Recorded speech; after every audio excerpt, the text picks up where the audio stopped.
Hello, this is Tony Heller from RealClimateScience.com. Scientists say they found a new ozone hole which is 7 times larger than the one over Antarctica and could affect half the world's population. This is really bad news because according to PBS, the Antarctic ozone hole almost destroyed the planet. PBS says eco-warriors Ronald Reagan and Margaret Thatcher successfully worked together to prevent an environmental catastrophe.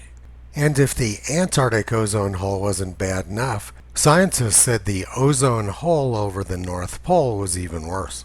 It's amazing we survived the last century. According to the New York Times in 1911, coal and wood will disappear from the earth. Coal already is dwindling alarmingly, and the most ambitious efforts of the foresters will not forestall the final obliteration of the forests.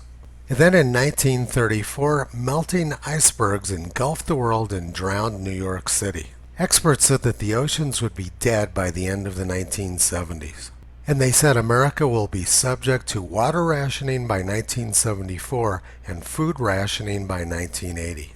But it was worse than that. Experts said we were all going to starve to death by 1975 unless they made birth control mandatory and put sterilizing agents in the staple foods and drinking water. The New York Times said that unless we're extremely lucky, everybody will disappear in a cloud of blue steam by the year 1989. NASA and the Washington Post said we were headed for a disastrous new ice age sometime between the year 2021 and the year 2031. That was assuming we survived the nuclear winter. Experts said that nuclear reactor cores would melt down and travel all the way through the Earth. They call this the China Syndrome. According to the United Nations, global warming destroyed the planet by the year 2000. But it really didn't make any difference because the Y2K bug wiped out humanity on January 1st, 2000. And that was after mad cow disease crushed humanity.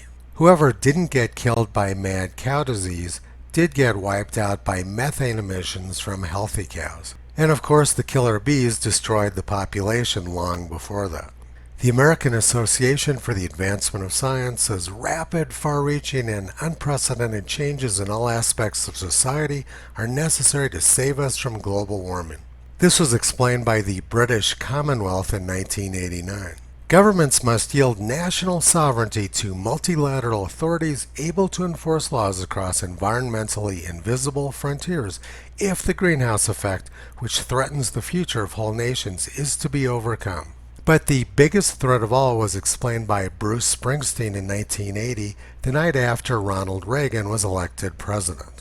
He said, "I don't know what you guys think about what happened last night, but I think it's pretty frightening," he told the crowd in Tempe, Arizona, halfway through that night's concert. And then he launched into one of my favorite songs, Badlands, which by any measure was a protest song against mindless fear-mongering and repression. YouTube won't allow me to show the video of the concert because of a copyright claim, so I'll just have to read some of the lyrics. Badlands, you gotta live it every day. Let the broken heart stand as the price you've gotta pay. We'll keep pushing till it's understood and these badlands start treating us good. For the ones who had a notion deep inside, that it ain't no sin to be glad you're alive. It's unfortunate that Bruce Springsteen didn't seem to listen to the lyrics of his own song.